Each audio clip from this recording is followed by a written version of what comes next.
BJP ने लोकसभा चुनाव के लिए 9 उम्मीदवारों की नई लिस्ट जारी कर दी है। चंडीगढ़ से किरण खेर का टिकट कट गया है, उनकी जगह पर संजय टंडन को उम्मीदवार बनाया गया।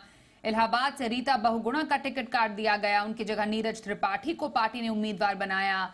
मैनपुरी से जयवीर सिंह ठाकुर को टिकट दिया गया, जबकि कौशाम्बी सीट से फिर से विनोद सोनकर को टिकट मिला है। फूलपुर से प्रवीण पटेल को टिकट दिया गया। बलिया से नीरज शेखर उम्मीदवार बनाए गए हैं। मछली शहर से बीपी सरोज को टिकट मिला है, जबकि गाजीपुर से पारसनाथ राय बीजेपी के उम्मीदवार होंगे और आसनसोल से फिर से एसएस अहलुवालिया को टिकट दिया गया है। जी मीडिया संवाददाता रविंद्र कुमार हमारे साथ है। रविंद्र, बीजेपी की नई लिस्ट, कई नाम शामिल, कईयों को बाहर का रास्ता दिखा दिया गया, क्या है खास? देखिए, बीजेपी ने अभी तक 427 उम्मीदवारों की घोषणा कर चुकी है इस लोकसभा चुनाव में, जिसमें मौजूदा जो सांसद थे 2019 में जो मौजूदा सांसद थे उसमें 110 से ज़्यादा सांसदों के टिकट काट दिए गए। आज जो घोषित हुए हैं उसमें भी लगभग 3 सांसदों के टिकट काटे गए हैं और 2 को रिपीट किया गया है। विनोद सोनकर हो गए और बीबी सरोज, इनको रिपीट किया गया है। वीरेंद्र सिंह मस्त जो बलिया से थे उनका टिकट काट दिया गया। वहां से चंद्रशेखर, पूर्व प्रधानमंत्री के बेटे जो बीजेपी के ही राज्यसभा सांसद हैं अभी, उनको नीरज शेखर को टिकट दिया गया है।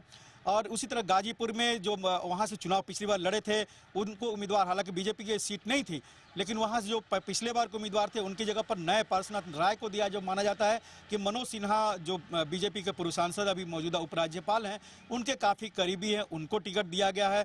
मैनपुरी से जयवीर सिंह ठाकुर को टिकट दिया गया जो योगी सरकार में मंत्री हैं। लेकिन खास बात यह है कि जो आसनसोल सीट था जहाँ पर पवन सिंह बीजेपी के भोजपुरी के एक मेगा स्टार होते हैं, उनको टिकट की घोषणा की गई थी, उन्होंने इनकार कर दिया।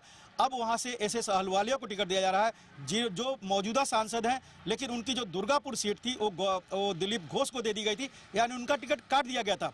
अब उनको टिकट काटने के बाद फिर से आसनसोल से चुनाव लड़ाया जाएगा। और एसएस अहलुवालिया वैसे तीसरी बार चुनाव लड़ रहे हैं लोकसभा का, पश्चिम बंगाल से, और तीनों बार अलग अलग सीट से। दार्जिलिंग से पहले लड़े, 2014 में चुनाव जीते, 2019 में दुर्गापुर से, और अब 2024 में आसनसोल से चुनाव लड़ रहे हैं। इसी तरह चंडीगढ़ में संजय टंडन को दिया गया है, जो बीजेपी कार्यकर्ता भी, वहां के मेयर भी रहे हैं।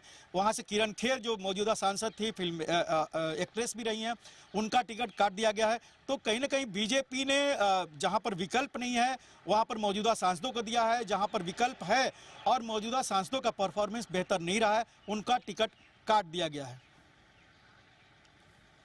तो परफॉर्मेंस लिंक्ड हम कह सकते हैं कि इस लिस्ट को बनाया गया है। कईयों के नाम काट दिए गए हैं और कईयों को